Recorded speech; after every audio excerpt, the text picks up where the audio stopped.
Le saviez-vous? Environ 2 kg de bactéries vivent dans le corps humain. Leurs actions conjointes fournissent des fonctions essentielles à notre organisme. Mais outre les bactéries utiles, des parasites dangereux peuvent aussi y vivre. Des eugènes aux sangsues, vous découvrirez les créatures étonnantes en nous. Ces vers utilisent des ventouses, s'accrochent et injectent leur salive dans la plaie. Cette salive n'est pas ordinaire. Elle contient de l'aérodine, qui empêche la coagulation du sang. Le processus dure environ 1 heure, jusqu'à satiété. En interagissant avec le sang, la créature peut être mortelle pour l'homme. Au minimum, elle transmet des virus. Vous pensiez connaître le dégoût, mais vous n'avez encore rien vu. Il existe une chose vraiment répugnante, la maladie buccale. Ce sont des larves parasites qui surgissent si l'hôte mord quelqu'un. Seules les personnes à faible immunité sont infectées. La victime développe les premiers ulcères en quelques jours. Ça se propage si vite qu'on n'a pas le temps de comprendre. La guérison est longue et nécessite des médicaments puissants.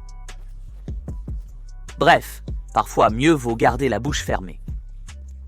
Un événement choquant est arrivé à quelqu'un.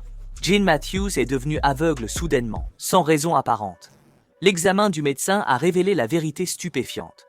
C'était, pour le dire gentiment, ahurissant. Un insecte vivait dans son œil, dévorant sa rétine depuis longtemps. Ce petit insecte a dû être avalé par accident, puis s'est faufilé dans l'œil.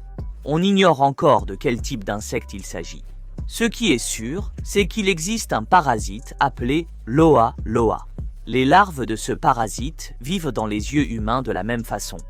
Le plus effrayant, c'est qu'on peut les voir directement de l'extérieur. Mais savez-vous ce qui est le plus terrifiant? Les symptômes peuvent mettre jusqu'à 1 an pour apparaître. Il faut surtout éviter les piqûres de mouches potentiellement infectées. C'est ainsi que ces parasites entrent dans le corps humain. C'est exactement ce qui est arrivé à une femme de 63 ans. À cet âge, on ne peut plus avoir d'enfants, mais ce n'était pas son cas. Elle a mangé du calmar cuit, puis s'est sentie mal. Chez le médecin, on a trouvé 12 capsules blanches dans sa bouche. Ces sacs contenaient des spermatophores et des œufs de calmar. Bien sûr, elle n'était pas enceinte. Non, elle n'a pas donné naissance à un super-héros mi-humain, mi-calmar. Désolé, j'ai un peu exagéré les faits. Retenez que même un repas de fruits de mer banal peut être risqué. Peu le savent, mais des araignées peuvent se loger sous la peau. Ce n'est pas une blague. C'est arrivé à Dylan McElveny. Ce gars venait de passer des vacances à Bali. On pourrait croire que c'est un paradis, mais ce n'est pas si simple. Une fois ivre, une petite araignée a trouvé sa cicatrice de tatouage. Elle s'est glissée sous sa peau, laissant une marque inoubliable. Au début, il pensait que l'araignée venait de l'extérieur, mais le médecin a révélé qu'elle était là depuis 3 jours entiers. Heureusement, la créature a finalement été extraite. Vanderlia évoque une actrice européenne. Du moins, c'est ce que j'imagine. En réalité, on parle d'un poisson très dangereux, vivant dans les rivières amazoniennes. Le candiru est redoutable, car il peut détecter toute odeur humaine.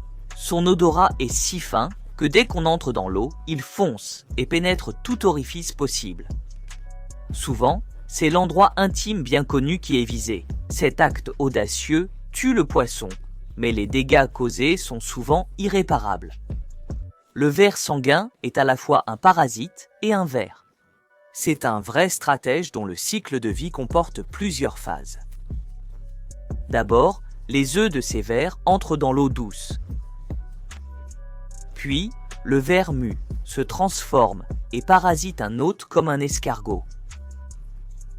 Une fois développé, il retourne à l'eau chercher une plus grosse proie, animal ou humain. Le ver pénètre notre corps par l'eau sale ou la peau. Dans les 2 cas, les vers se propagent, surtout dans la vessie et les organes génitaux. La bilharziose est grave, avec divers symptômes causant de nombreux problèmes. Parfois, les symptômes apparaissent rapidement.